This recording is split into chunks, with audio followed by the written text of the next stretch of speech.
Hello friends, അപ്പോൾ ഇന്ന് നമ്മൾ തയ്യാറാക്കാൻ പോകുന്നത് വറുത്തരച്ചൊരു കൊഞ്ചുതീലിൻ്റെ റെസിപ്പിയാണ്. ഇതെങ്ങനെയാണ് തയ്യാറാക്കുന്നത് നോക്കാം. ആദ്യം നമുക്ക് തേങ്ങയൊന്ന് വറുത്തെടുക്കണം. അതിനായി ഒരു പാൻ ചൂടാകാൻ വെക്കാം. പാൻ ഒന്ന് ചൂടായി വരുമ്പോൾ അതിലേക്ക് ചിരകി അരക്കപ്പ് തേങ്ങ ചേർത്ത് കൊടുക്കാം. ഇനി ഇതിലേക്ക് 4-5 കൊച്ചുള്ളി അരിഞ്ഞതും കറിവേപ്പില കൂടി ചേർത്ത് കൊടുക്കാം.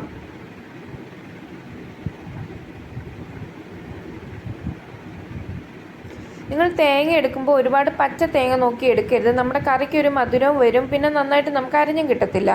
അതുപോലെ തന്നെ തേങ്ങ ചിരകി എടുക്കുമ്പോൾ ഒരേ ഷേപ്പിൽ തന്നെ ചിരകി എടുക്കാൻ ശ്രദ്ധിക്കണം. അല്ലെങ്കിൽ നമ്മൾ തേങ്ങ വറക്കുമ്പം പല മൂപ്പായി പോകും, അപ്പം നമുക്ക് നന്നായിട്ട് അത് അരിഞ്ഞു കിട്ടത്തില്ല.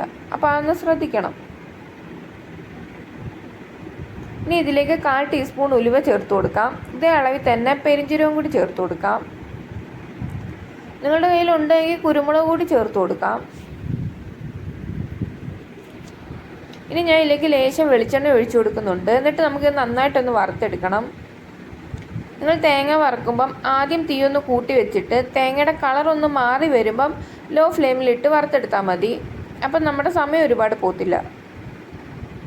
ഇപ്പം തേങ്ങ നന്നായി വറുത്തെടുത്തിട്ടുണ്ട്. ഇനി നമുക്ക് ഇതിലേക്ക് പൊടികൾ ചേർത്ത് കൊടുക്കാം. തീ ഓഫ് ചെയ്തിട്ട് വേണം പൊടികൾ ചേർത്ത് കൊടുക്കാൻ.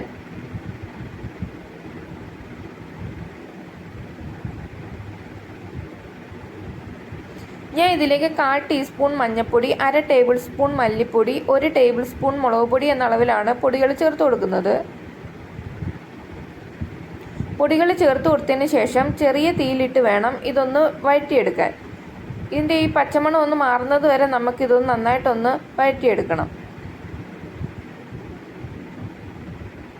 ഇപ്പം പച്ചമണമൊക്കെ ഒന്ന് മാറി വന്നിട്ടുണ്ട്. ഇനി നമുക്കിതൊന്ന് തണുക്കാനായിട്ട് മാറ്റി വെക്കാം. എന്നിട്ട് നമുക്ക് ഇനി കറി തയ്യാറാക്കാം. ഞാൻ ഇന്ന് ചട്ടിയിലാണ് കുക്ക് ചെയ്യുന്നത്. അപ്പം ചട്ടി ഒന്ന് ചൂടായി വരുമ്പോൾ അതിലേക്ക് ഓയിൽ ഒഴിച്ചു കൊടുക്കാം. ഓയിലും ചൂടായി വരുമ്പോൾ അതിലേക്ക് കടുകും ഉലുവയും ചേർത്ത് നമുക്കൊന്ന് പൊട്ടിച്ചെടുക്കാം.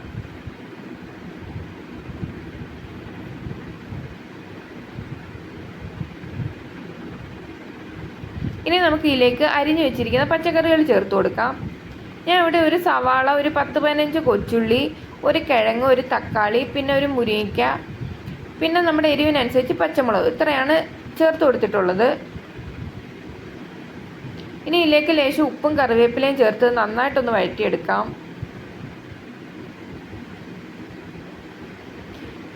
ഇനി ഇതിലേക്ക് 1 കപ്പ് വെള്ളം ഞാൻ ഒഴിച്ചു കൊടുക്കുന്നുണ്ട്.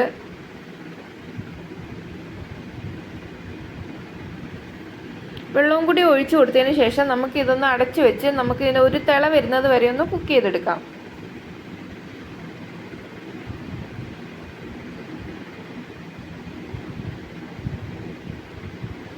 ഇപ്പം തിളച്ച് വന്നിട്ടുണ്ട്. ഇനി നമുക്ക് ഇതിലേക്ക് കഴുകി വൃത്തിയാക്കി വെച്ചിരിക്കുന്ന കൊഞ്ച് ചേർത്ത് കൊടുക്കാം.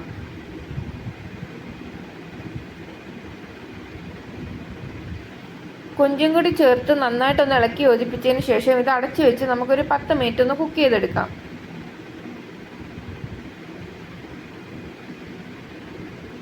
ഈ സമയം കൊണ്ട് നമുക്ക് വറുത്ത് വെച്ചിരിക്കുന്ന തേങ്ങ ഒന്ന് അരച്ചെടുക്കണം. ഞാൻ ഒട്ടും വെള്ളം ചേർക്കാതെയാണ് തേങ്ങ അരച്ചെടുക്കുന്നത്. ഇപ്പം നമ്മളുടെ കൊഞ്ചും പച്ചക്കറികളും എല്ലാം വെന്ത് വന്നിട്ടുണ്ട്. ഇതിലേക്ക് ഇനി നമുക്ക് അരപ്പ് ചേർത്ത് കൊടുക്കാം.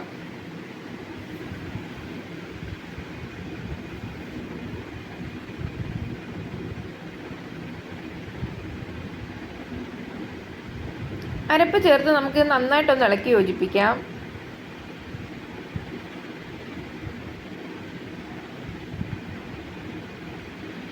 ഇനി നമുക്ക് അടച്ചു വെച്ച് ഒരു 5 മിനിറ്റ് ഒന്ന് കുക്ക് ചെയ്തെടുക്കാം.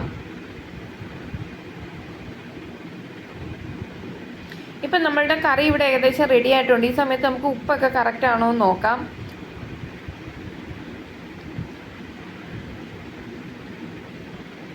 ഇനി നമുക്ക് ഇതിലേക്ക് പുളി ചേർത്ത് കൊടുക്കാം. അതൊക്കെ നിങ്ങളുടെ ഒരു ടേസ്റ്റിനനുസരിച്ചാണ് ചേർത്ത് കൊടുക്കേണ്ടത്.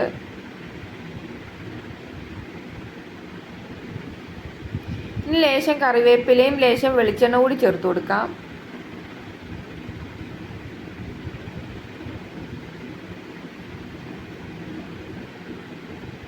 ലേശം വെളിച്ചെണ്ണ ഒഴിച്ചു കൊടുക്കാം. എന്നിട്ട് നമുക്ക് തീ ഓഫ് ചെയ്യാം. നമ്മുടെ കറി ഇവിടെ റെഡി ആയിട്ടുണ്ട്. വളരെ പെട്ടെന്ന് തന്നെ തയ്യാറാക്കാൻ പറ്റുന്ന ഒരു വറുത്തരച്ച കൊഞ്ചുതീലിൻ്റെ റെസിപ്പിയാണ് ഞാൻ നിങ്ങളുമായിട്ട് ഷെയർ ചെയ്തത്. എല്ലാവർക്കും വീഡിയോ ഇഷ്ടപ്പെട്ട് കാണുമെന്ന് വിചാരിക്കുന്നു. നന്ദി.